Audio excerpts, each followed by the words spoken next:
Itago niyo na lamang po ako sa pangalang Divina. Tubong Masbate. Dekada 80 mahigit no makilala ko ang lalaking naging kaparehas ko ng ilang taon. Pagiging kasambahayang trabaho ko noon sa Manila. Samantalang si Armando naman ay pagiging driver ng sasakyan sa mga amo namin ng trabaho niya. Sa unang tingin ay napakaseryoso ni Armando. Misteryoso ang datingan kaya medyo naiilang pa ako tuwing kinakausap niya. O kaya naman ay may itatanong siya. Pero kalaunan nung magkausap na kami at makilala ko na siya ng lubusan, ay doon ko pa lamang nalamang hindi naman pala siya totoong masungit noon. Mabait at maasikaso si Armando, kaya't hindi naglaon ay nahulog ng loob ko sa kanya. Naging magkarelasyon kami hanggang sa may nangyari na sa amin.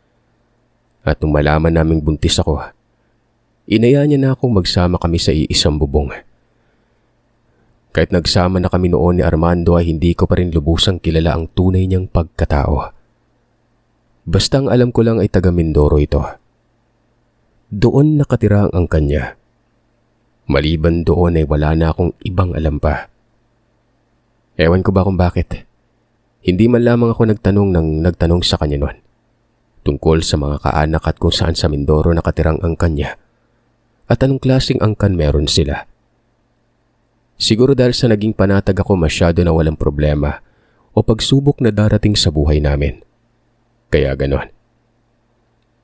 Noong dumating na ang araw ng panganganak ko ay nakita kong walang pagsidlan ang sayang nararamdaman ni Armando. Habang karga-karga nito ang anak naming pinangalan niyang Lester. Habang pinagmamasdan ko ito ay wala na akong ibang mahihiling pa kundi ang mapanatiling masaya ang aming pamilya. Pero makalipas ang ilang buwan, dun ko na unti-unting napapansing parang nanlalamig at iba ang pakikitungo sa akin ni Armando. Minsan ay may magagabing nagigising akong wala ito sa tabi ko. Nung una ay inakala kong nagbabanyo lamang siya kaya tinayaan ko lang. Pero kalaunan ay napapansin kong parang may hindi na tama sa mga nangyayari. Bakit palagi na lamang siyang nawawala sa tabi ko tuwing gabi? Saan ito nagpupunta? Hindi kaya may kinikitang iba ang kinakasama ko noon?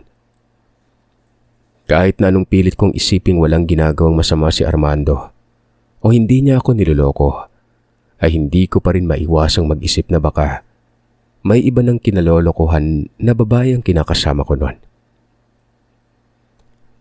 Hanggang isang gabi noon, nung nagpapahinga na kami ay nagtulog-tulugan lamang ako habang pinapakiramdaman si Armando sa tabi ko.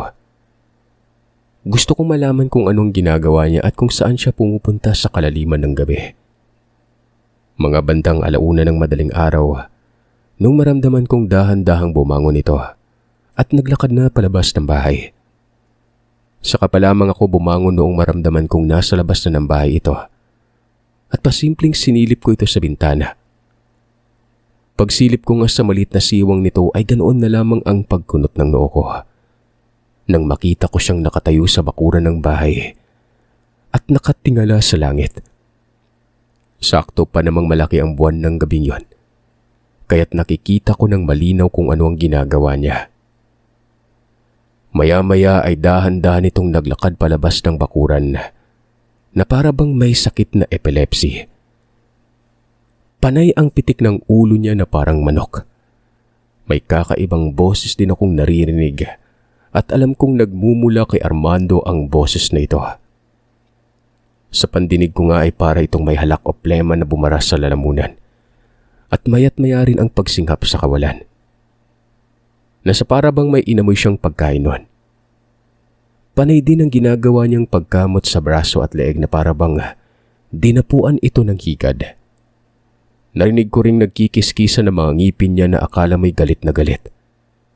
Tuloy ay ginagabangan ako ng kilabot sa katawan at ramdam ko ang pagtaasan ng mga balahibo ko sa batok habang pinagmamasdan ito. Ilang sandali pa ang nagdaan. Nang maramdaman kong titingin ito sa gawi ko ay kaagad na akong umalis mula sa pagkakasilip at nagmamadaling bumalik sa higaan. Hindi ko alam kung ano ang dapat kong isipin sa mga nakita pero kung ano man yon, Dapat ay itanong ko mismo sa kinakasama ko para mas malinawan ako. Simula kasi nang magkasama kami ni Armando, yun pa lamang ang kauna-unahang pagkakataong nakita ko siya na napakawirdong kilos. Kung iisipin ko nga lang ng maigi, parang hindi si Armando ang nakikita ko sa labas ng bahay. Tila ba namamalikmata ako ng ilang segundo sa paningin ko. Nakakatakot ang itsura niya.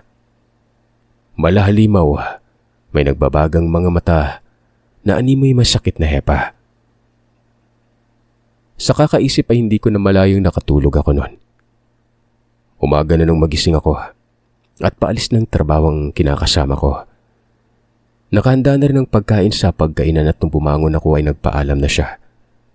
Kung kaya't hindi ko na ito natanong patungkol sa nakita ko kagabi noon. Masayang nagpaalam si Armando ng umagang ito. Panay pa ang halik niya sa pisngi ng anak namin. Niyakap ako ng mahigpit na para bang may ibig siyang ipahiwatig. Kung sana'y tinalasan ko lamang ang pakiramdam ng umagang yon, di sana'y wala akong pagsisising naramdaman. Yun na pala ang huling araw na makikita at makasama ko siya. Hindi na siya umuwi sa bahay kinahaponan. Ilang araw akong naghintay sa pag-aakalang may pinuntahan lamang sila ng mga amo niya sa malayong lugar at ilang araw silang hindi makakauwi. May mga pagkakataon kasing ganon. Mga 1 o 2 linggong hindi umuwi si Armando dahil sa trabaho. Pero ang ipinagtataka ko, palagi namang nagpapaalam ito sa akin bago siya papasok kung sakaling hindi siya makakauwi ng ilang araw sa tuwing may ganon siyang lakad. Hanggang sa dumaan na lamang ang 2 linggo ay wala pa rin si Armando, na siyang labis na ikinapagtataka ko. Nagsimula na rin akong kabahan at mag-isip ng kung ano-ano't hindi maganda. Para matahimik ang kalooban ko ay nagpasya na akong puntahan siya sa dati naming amo noon. Pero noong naroroon na ako, ay ganoon na lamang ang panlulumo ko sa mga nalaman.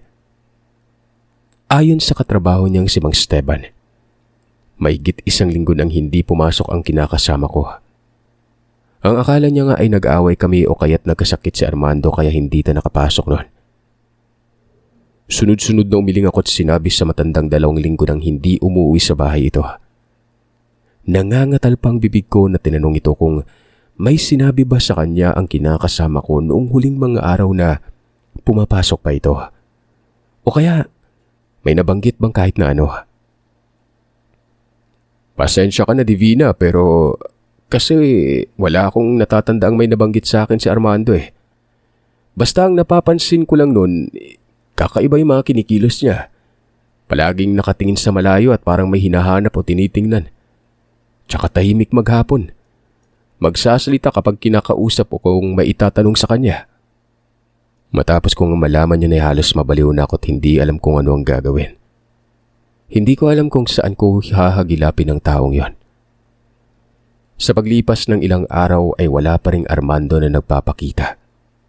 Ni anino niya ay hindi ko mahagilap kahit na nakailang beses na akong nagpabalik-balik sa pinagtatrabahuan niya at nagbabaka sakaling makita siya.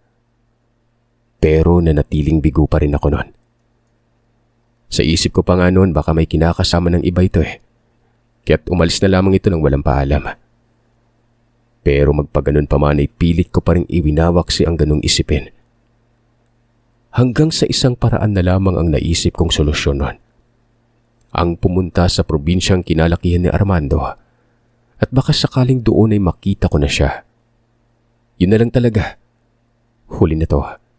Gusto ko lang malaman kung bakit bigla itong umalis ng walang paalam. Kung hindi ko na siya makita doon ay titigil na ako sa paghahanap. Pagkarating ko sa probinsya ng kinakasama ko, ipinagtanong-tanong ko ang baryo kung saan ito nakatira. Bakit mo pupunta ng lugar na yan, Ining? Hindi mo ba alam na delikado yung lugar na yan lalo na't may bitbit ka pang sanggol? Anak mo ba yan? Tanong ng matandang tricycle driver noon. Tumango ako at sinabing sa baryong nabanggit ko naninira ng pamilya ng kinakasama ko. Pupunta ako doon at magbabaka sakaling makita ang kinakasama ko noon. Napapalatak at sunod-sunod na umiling ang matandang ito. Pinayuhan akong huwag nang tumuloy gawa ng delikado nga raw sa pupuntahan kong lugar. Hindi ko alam kung anong nakain o natira ng matanda at nasabi niya mga bagay na yon. Kasi kung totoong delikado, di sana may nangyari na masama sa kinakasama ko o kaya sa pamilya niya. Pinakiusapan ko yung matandang driver ng tricycle na ihatid niya ako kahit sa bungad lamang. Importante lamang talagang sadya ko noon. Sa una hindi pumayag ang matanda pero nung sabihin ko sa kanyang titriplihin ko ang ibabayad na pamasahe, napapayag ko rin ito. Ilang minuto ngang nakalipas habang bumabiyahe ay dinadaga ng dibdib ko at naramdaman ko ang panlalamig sa katawan.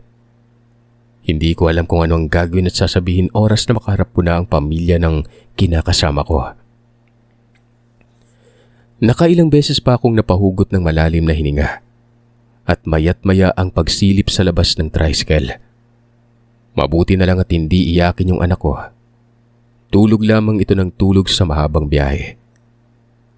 Makaraan ng mahigit kalahating oras ay napansin kong pumasok na sa napakakitid na daan ng tricycle. May kasukalan na at hindi na sementado ang kalsada.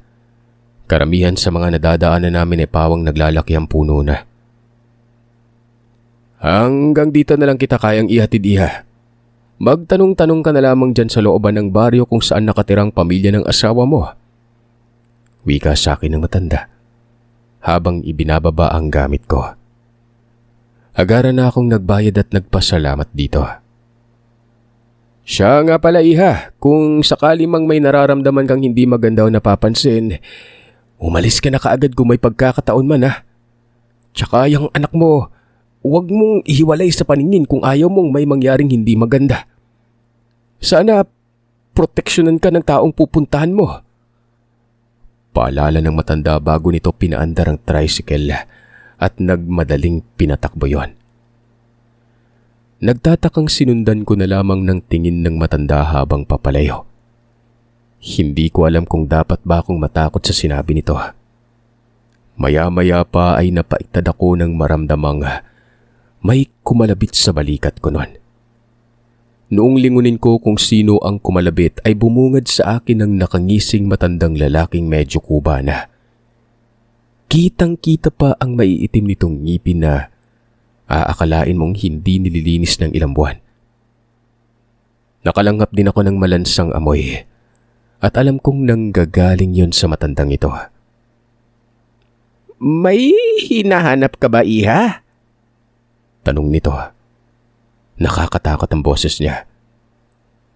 Hindi ko agad nasagot ang tanong ng matanda dahil umungot ng bahagya ang anak kong akmang iiyak nun. Inayos ko muna itong kargahin at hinele ko para makatulog. Nung ibalik ko na ang tingin sa matanda ay kumunot ang noo ko't medyo kinilabutan ako sa ginawang pagtitig niya sa anak ko. Kaya't bahagya kong tinakpan ng lampi ng sanggol para hindi makita ng matanda nun. Anak mo? Ang bango-bango niya at ang lusog-lusog. Nakangisi nitong saad sabay hagikik ng tawa. Mas lumapit pa ito at tipong sinisilip niyang anak ko kahit na medyo natakpan na ng lampi ng sanggol. Hindi ko maiwasang kabahan at kilabutan sa ginawang yun ng matanda. Lalo na noong makita kong panay ang pagpunas niya ng tumutulong laway. Lolo Pando, pambira, tinakasan mo na naman ako. Boses ng batang lalaking narinig ko nun. Nang tingnan ko ang pinanggalingan ng boses na ito, ay nakita ko ang binatilyong nagmamadaling tumakbo papalapit sa matandang nasa harapan ko. Nang hawakan na ng binatilyo ang matandang tinawag niyang Lolo Pando, tiningnan niya ako at tinanong kung tinakot ba daw ako ng abuelo niya. Hindi pa man ako nakasagot ay humingi na kaagad siya ng tawad at sinabihan akong huwag matakot. Mabait naman umano ang lolo niya. Ang kaso nga lang ay medyo weirdo lamang umano ito kung kumilos noon. Ngumiti ako at sinabing hindi naman. Na nagulat lamang ako kaya ganun ang nag-reaction ko noon. Paasensya na po talaga uli ah. Nga pala saan ka po pala pupunta? Mukhang hindi ka taga rito. Tanong ng binatilyong nagpakilalang El Mundo. Sinamantala ko na itanong sa binatilyo kung kilala niya ba ang pamilya ng kinakasama ko. Isa-isa kong binanggit ang pamilya ni Armando para kung sakali mang isa sa mga ito ang kakilala ng binatilyo.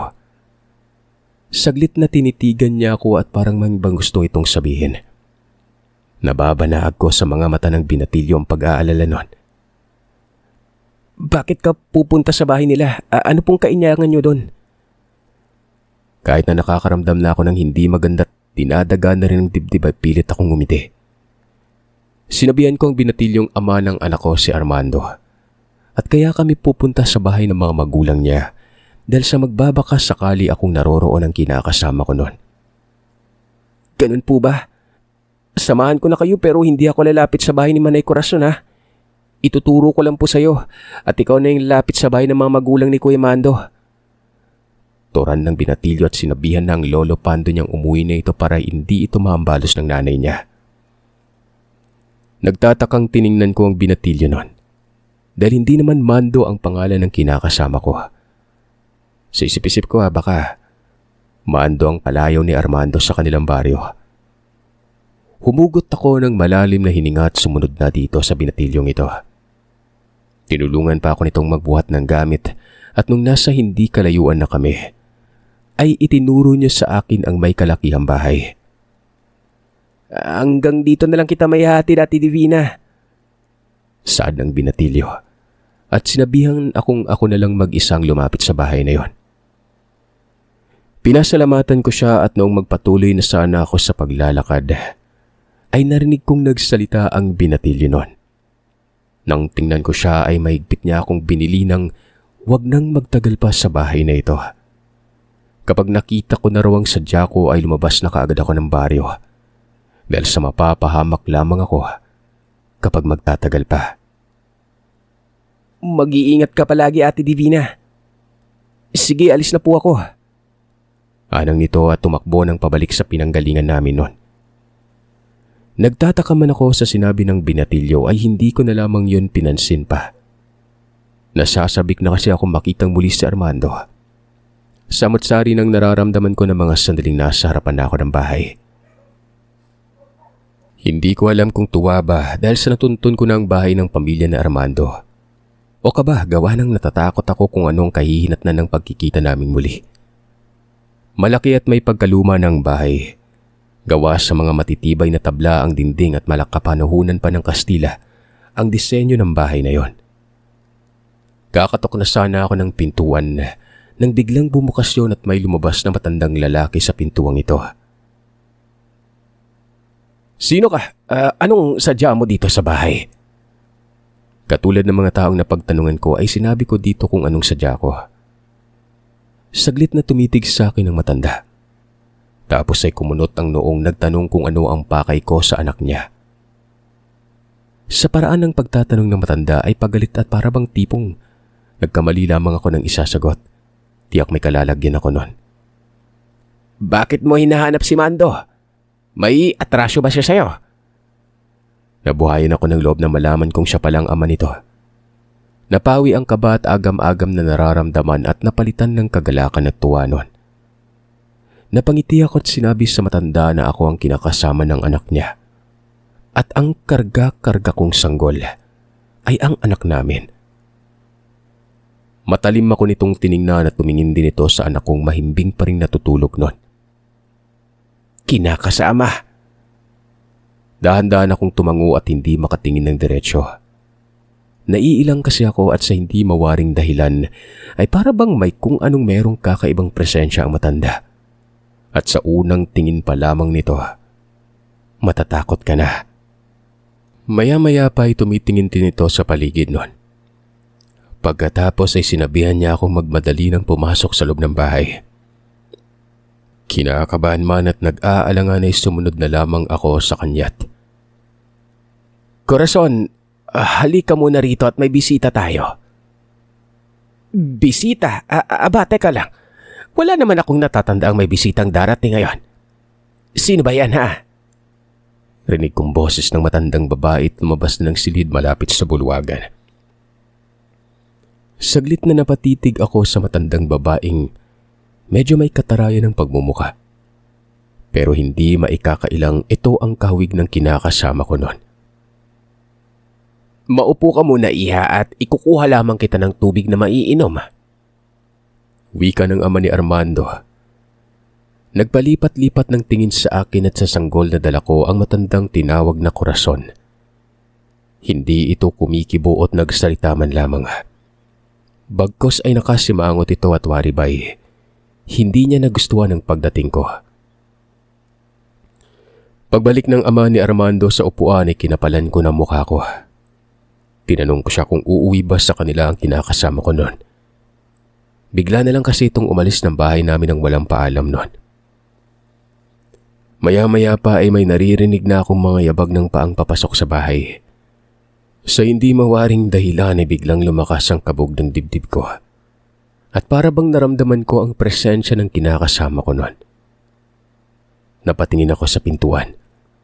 Tumahip ng malakas ang dibdib ko, tagarang napatayo nang makita kong pumasok ng pintuan si Armando. Bakas sa mukha ni Armando ang pagkagulat na makita ko.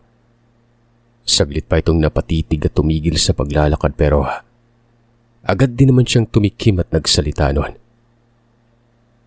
Anong ginagawa mo dito, Divina? Ba't ka nandito?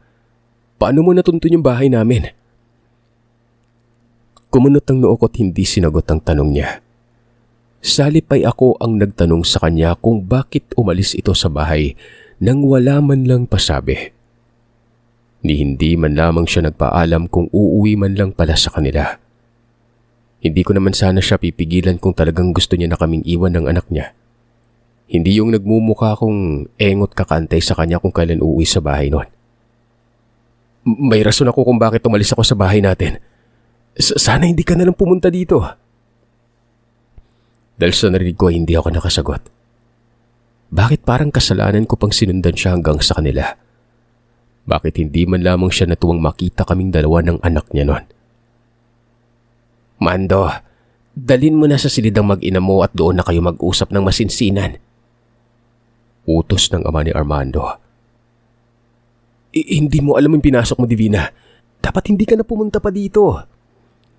Wika nito nang nasa loob na kami ng kwarto habang tuliro at palakad-lakad. Hindi ko maintindihan ang ibig niyang sabihin, kaya't sinabihan ko siyang ipaniliwanag niya sa akin kung bakit niya kami iniwan noon. Bakit bigla itong umalis ng walang pasabi? At ano ba ang mga pinagsasasabi niya? Kung pwede lang ay pakiliwanagan niya ng maayos para maintindihan ko noon. Bukas na bukas ihatid na kita sa bayan na. Bumalik ka na ng Manila at wag ka nang babalik pa dito.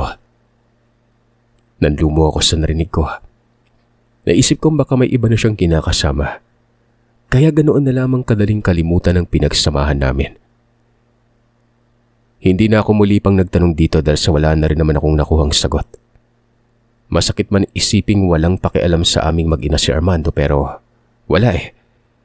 Sadyang ganun nga yata talaga. Baka pampalipas oras niya lang ako nung nasa Manila pa siya. Taas nung sinabi ko sa kanyang wag na siyang mag-alala. Dahil hindi na kami magpapakita pa ng anak niya kung talagang yun ang gusto niyang mangyari. Ibibigay ko na lang ng walang pag-aalinlangan. Pasensya ka na talaga, Divina. Maiintindihan mo ako balang araw. Para sa inyo to ng anak natin yung ginagawa ko. Anya. At naupo sa gilid ng higaan. Sobrang sama ng loob ko. Hindi ko na siya kayang kausapin pa o kahit tapunan man lamang ng tingin. Baka kapag nagsalita pa ako ay hindi ko na talaga mapigilan ng sariling maiyak. Sa unang gabi pa lang ay nakaramdam ako ng hindi maganda sa loob ng pamamahay ng pamilya ni Armando. May mga pag-angil at alulungan akong naririnig nung sumapit na ang kalima ng gabi noon. May mga pagaspas din ng mga pakpak ang sunod-sunod na dumaan sa bakura ng bahay. Kaya't kinilabutan ako at hindi maipaliwanag ang nararamdaman. Hindi pa rin ako kinikibo ni Armando. Lahat ng yun tiniis ko. Gusto kong mabuo ang pamilya namin at lahat ay gagawin ko. Isang gabi habang kumakain kami ay napuna ko ng palaging nakabukod ang pagkain ko na para bang may sakit akong nakakahawa. Hinayaan ko na lang at hindi na ako nag-usisa pa kung bakit bukod ang pagkain ko. Nang nasa kalagitnaan na kami ng pagkain, ay narinig ko ang sunod-sunod at malakas na katok mula sa pintuan ng bahay. Bagya pa akong napaigta dahil sa gulat. Nang sipatin ko naman ang mga magulang ni Armando, ay nakita kong saglit silang nagkatinginan bago tumitig sa akin noon. Magsasalita na sana ako nang sa walang ano-ano'y agarang napalingon ako sa silid ni Armando. Dahil sa narinig ko ang malakas na pagbulahaw ng anak ko, na parabang nagulat ito o nasaktan. Sa maring boses ay inutusan ng ama ang kinakasama kong puntahan ito ang bata at baka kung ano ang nangyari. Akmang susunod na sana ako kay Armando pero agad na hinawakan ng ama nito ang kamay ko at sinabihang manatili sa kinaupuan. Hayaan ko raw na si Armando ang kumuha ng bata. Seryoso ang mukha nito, kaya nakaramdam ako ng kaba sa sarili. Naguguluhang umpo na lamang ako at hinintay ang pagbalik niya. Patuloy pa rin sa malakas na pagkatok ang kung sino man ang nasa labas nun. Muli ay nagkatinginan ng mag-asawa na siyang labis kong ikipinagtaka. Bakit ayaw nilang buksan ang pintuan at harapin ang taong kumakatok? Ano ang gagawin natin ngayon? Mukhang hindi talaga titigil ang pesting kamag-anak mo sa labas. Wika ng ama ni Armando. Hindi sumagot ang ina ng kinakasama ko. Tiningnan ako nito ng may pag-aalala. Ang kaninang seryosong tensyon sa loob ng bahay, napalitan ng pagkabalisa. Nay, hindi na ito maganda. Kailangan na natin gumawa ng paraan. Saad ni Armando habang naglalakad papalapit bit-bit ang anak namin noon. Nakita kong may inihip ang ina ng kinakasama ko sa anak ko. Kaya tumigil sa pag-iyak ang bata at mahimbing nang natulog bago iniabot sa akin ni Armando. Tapos ay saglit na humugot ng malalim na hininga si Nanay Corazon. Bago nag-uwikang nagkubli daw muna kaming dalawa ng anak ko sa mismong silid ni Armando noon. Haharapin lamang nila ang kaanak ni Nanay Corazon at susubukang kausapin at kumbinsihin ng masinsinan. Itatanong ko pa sana kung anong ibig nilang sabihin at bakit kailangang magtago kaming dalawa ng anak ko. Gayong kinakasama ko naman si Armando at ama siya ng anak ko noon. Ang kaso ay hindi na inatuloy pa. Dahil sunod-sunod na kalabog at mukhang nanggagalaiti na sa galit ang taong kumakatok sa pinto noon. Agaran na nga akong inaya ni Armando papunta sa silid niya at sinabihang magtago muna ako kasama yung anak namin. Doon ay hindi ko na napigilang itanong sa kanya kung ano ba talaga yung nangyayari. Kako, kung ikinakahiya niya ako o natatakot silang malaman ng mga tawang tungkol sa akin at sa anak namin, pwede ko namang sabihing bisita lamang kami sa bahay nila. Kung yun talagang kinakatakot niya. Hindi ko talaga alam kung anong nangyayari at bakit parang binalot ng kakaibang tensyon ang loob ng bahay na yon. Dito ka lang sa loob. Huwag kang lumabas ng kwarto hanggat hindi ako nakakabalik. Wika nito. Tapos ay lumabas na ito ng kwarto nun. Tulalang sinundan ko na lamang ito ng tingin. Sobrang naguguluhan na talaga ako. Maya-maya ay inilapag ko muna sa higaan ng anak ko at nagmamadaling itinapat ang tenga sa pintuan. Nang sa ganoon ay marinig ko ang pinag-uusapan nila. Corazon! Nasaan na yung bisita ninyo? Boses ng lalaking narinig kong nagtanong sa ina ni Armando. Sa garalgal at makapangyarihang boses ay binalaan ng ina ni Armando ang kausap nitong wag na wag umano kaming gagalawin dahil asawa at anak ni Armando ang bisitang dumating sa bahay nila. Naging interesado pa ako nang marinig ko ang pangalan ko. Kaya naghanap ako ng butas sa kwarto para makasilip nun. Nung may nakita na akong maliit na butas sa gilid ng pinto, sinikap kong sumilip nang sa ganun ay malaman ko kung sino ang taong kausap ng pamilya ni Armando at bakit kailangang itago pa nila ako nun. Gaano ba kaimportante sa kanila ang taong yun at kailangan pang ikubli ni Armando ang mag-ina niya?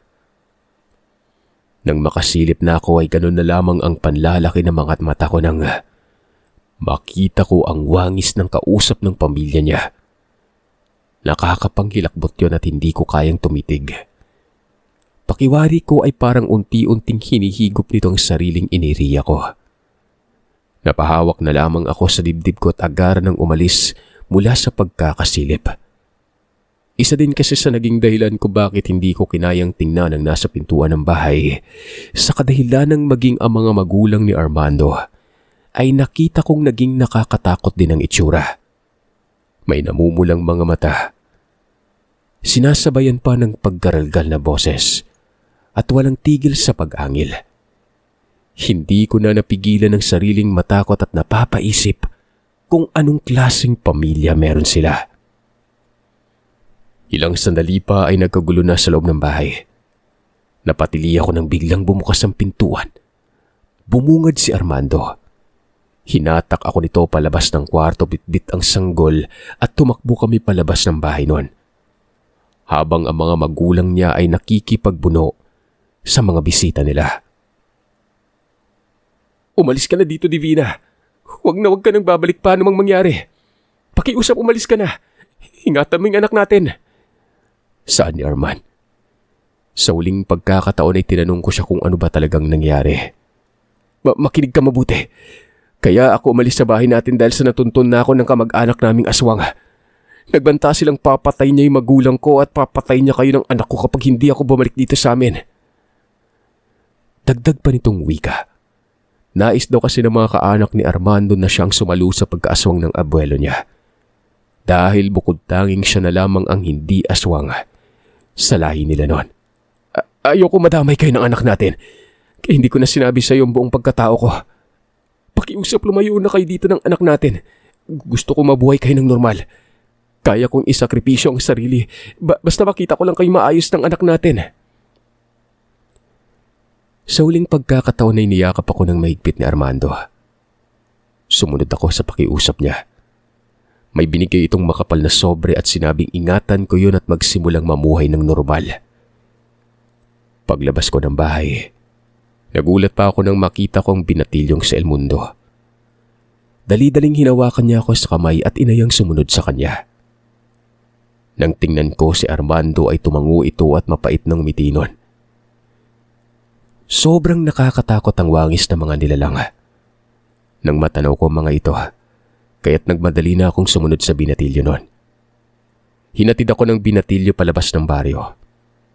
Doon ko lang din na lamang kaanak pala siya ni Armando at nakiusap ang kinakasama ko sa binatilyong oras na may hindi magandang mangyari ay sikapin umano ni Elmundo na ilayo ako sa baryo lulan ng tricycle na ipinapagamit ng kinakasama ko sa binatilyo noon. Hanggang sa makalabas na kami ng baryo ay bitbit ko pa rin ng takot at nakakakabang karanasan. Kaya pala may mga gabing napapansin ko ang kakaibang kinikilos niya nung buntis ako. Natatandaan kong may mga gabi nung nakakarinig ako ng huni. Pero ang sabi ni Armando ay ibon lamang daw yan at wala akong dapat ikatakot. Dahil kasama ko naman siya. Marahil ay kaanak niya ang nilalang na naririnig ko noon. Simula nang makabalik ako sa Manila ay wala na akong balita pa sa kanya at sa pamilya niya. Hindi ko na alam kung ano ang nangyari sa kanya. O kung buhay pa ba ito.